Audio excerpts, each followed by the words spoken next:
But that's no guarantee whatsoever that going forward we may not be the victims of those same problems. So that's why I say we can't, just kind of endlessly pat ourselves on the back for what happened in the past. We should be looking at how those same problems that happened in the United States and Europe, we're not immune to those problems here. We could be in the midst of setting up problems that will come back to bite us later. Exactly.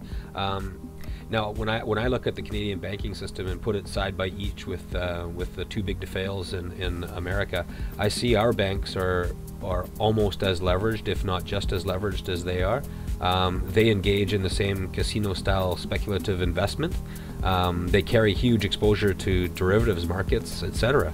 And this is where I can't really wrap my mind around any huge difference between Canadian banks and American ones. And although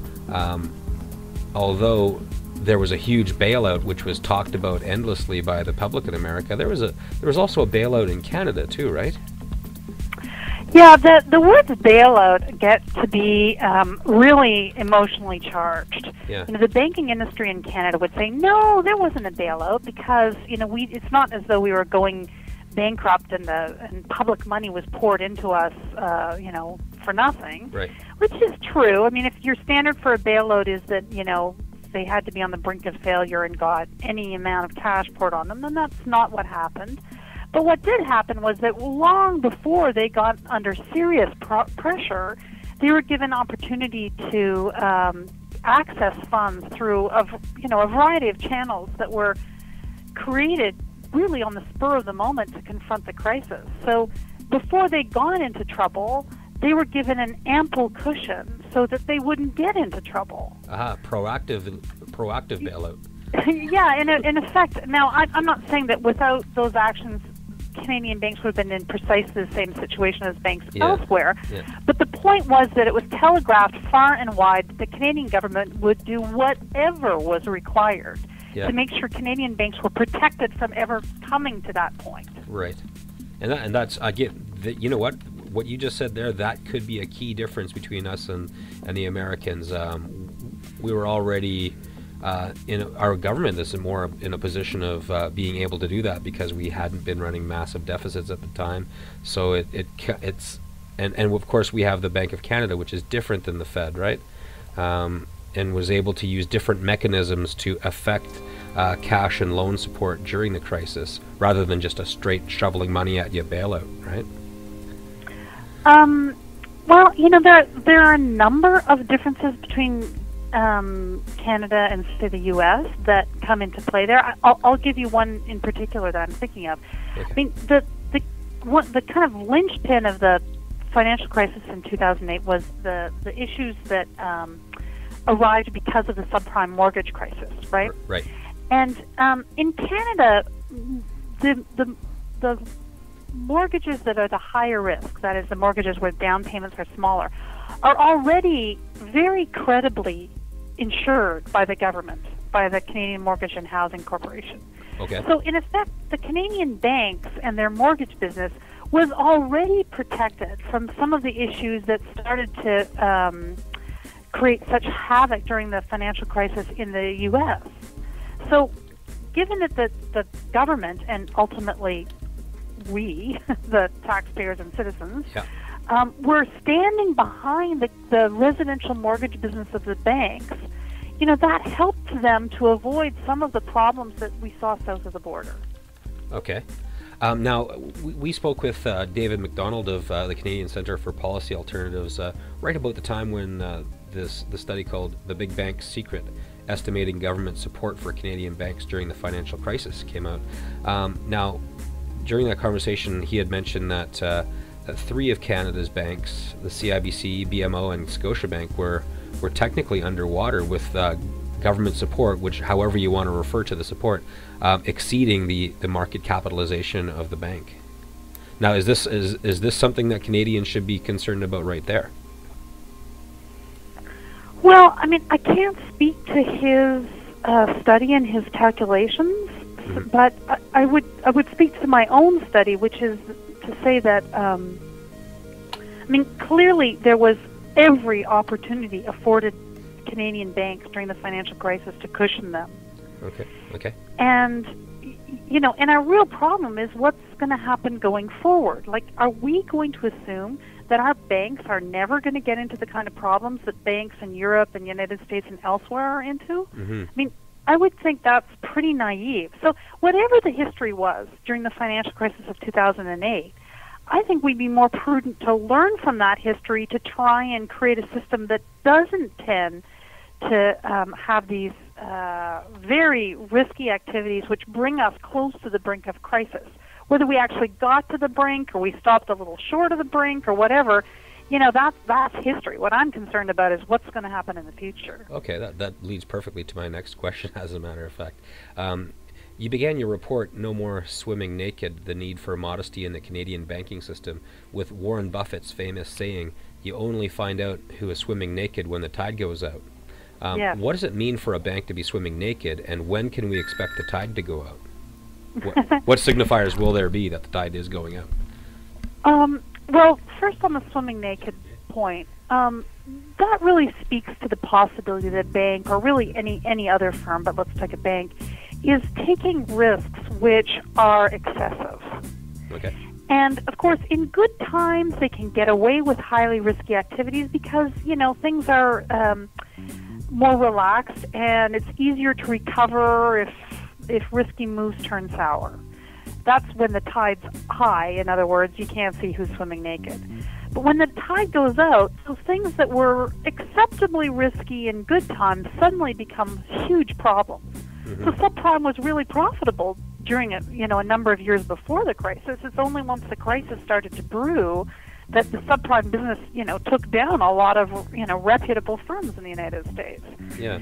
So that's why we have to be cautious that we don't, look at the good times and say, oh, I'm sure they're fine, they're taking the right precautions, because we can't actually tell how much risk they are exposed to in the event that the tide goes out. And anything can push the tide out. Right. I mean, the tide is really, it's a metaphor that's speaking to, all kinds of conditions that either make the financial markets harsh and punitive and make it very difficult for exposed firms to cope, or when the tide's in, they're much more forgiving, and a lot of kind of questionable activity can continue without, kind of having to pay the piper. Okay, to your point that many different things can make the tide go out, in your article on Rabble.ca, Canada's Superiority Complex, you right near the end, here I'll read a little bit for it. If you really want to get scared, consider the possibility that speculation in the commodities sector might become intertwined with the financial instability of the future. Do you see speculative investment, A, and B, speculative investment in specifically the commodities sector as being a particular danger that Canadians should be attuned to? Well, I mean, to the extent that our economy is become more and more oriented to commodities, I mean, I think we all have to be concerned about commodities, right? We're going to live or die by how the commodity markets are doing because, we've massively retooled our economy towards things like oil sands and so forth. So when commodities are doing well, Canada is well positioned. If commodities stop doing well, that could be another situation entirely. Yeah. Now, if you imagine a scenario where, commodity ups and downs are amplified by speculative activities, and even imagine, say, our financial institutions in Canada are in some way involved in those speculative financial activities, well, that starts to look kind of like the perfect storm. Yes, and I see it that way too, and I couldn't help but notice that in the past, when the Fed has done its quantitative easing programs, QE1 and QE2 so far, that a lot of money went into commodities, and there was a bubble inflated there, although temporary, and that had inflationary effects through the entire world. Now, the rumor is that the Fed is planning another quantitative easing. Do you see this as a potential trigger point for the removal of the tide, or the tide going out? Well, I'm really hesitant to say I have a crystal ball on this kind of a thing, because clearly, if say Europe is in a huge mess, then that will be an enormous factor that affects the influence on the ground of any further quantitative easing. As an example, we could come up with other examples that might, exaggerate the difficulties, or it might minimize the difficulties. It just depends how these things play out. If you have crises brewing all over the place, it's a different situation than if it's relatively tranquil. Yeah, exactly. So, but the point is, I don't need to have a crystal ball to say I'd rather err on the side of caution, right? I would rather put rules in place now that deter speculative excesses, just because nobody knows for sure what's going to happen. So we want to be prepared to be more cautious rather than expecting that we'll muddle through, even if things get a little hot. Perfect. In your paper, in No More Swimming Naked, you put forward a set of recommendations on how to confront the danger our banking sector faces. Would you mind summarizing those for us? Sure. My first point is basically that I think banks should be banks. Banks have become these highly complex financial institutions which are engaging in all kinds of activities that are really fairly remote from traditional banking. And that's not okay, because banks have access to a government provided safety net, right? They can borrow money from the government, and clearly they can get all kinds of other favorable treatment from the government. And they get that favorable treatment because they do this critical thing in the economy, which is they take deposits and they make loans, and we need that to that basic banking activity for the economy to work properly. But once banks start down the road of engaging in any kind of imaginable financial hocus pocus, then they shouldn't be provided with a safety net for that kind of stuff. So that's why I think banks should be simplified and made into core banks, which only engage in those activities that the public really needs a bank to do. And all those other things that they do, trading in derivatives and that kind of stuff, if that activity is going to continue, it should continue out there in the marketplace in firms that don't have government support. Exactly. This is a good point. Now, Americans are familiar with the Glass-Steagall Act, which prevented banks from participating in speculative activity.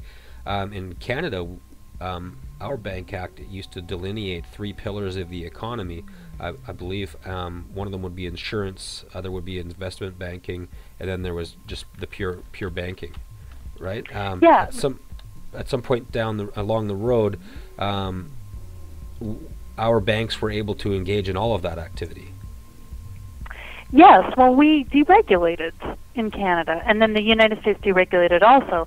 But we deregulated first in terms of allowing our traditional banks to become involved in investment banking. So that is, activities related to securities markets, for example. And it's hugely problematic, because that creates all kinds of incentives for banks to do things in their securities activities which might compromise the stability of their banking activities. Mm-hmm. Yeah. Okay. Well, I really appreciate you talking to us in this regard. This is one of the issues that we follow carefully on the show. I don't think our media pays enough attention to it.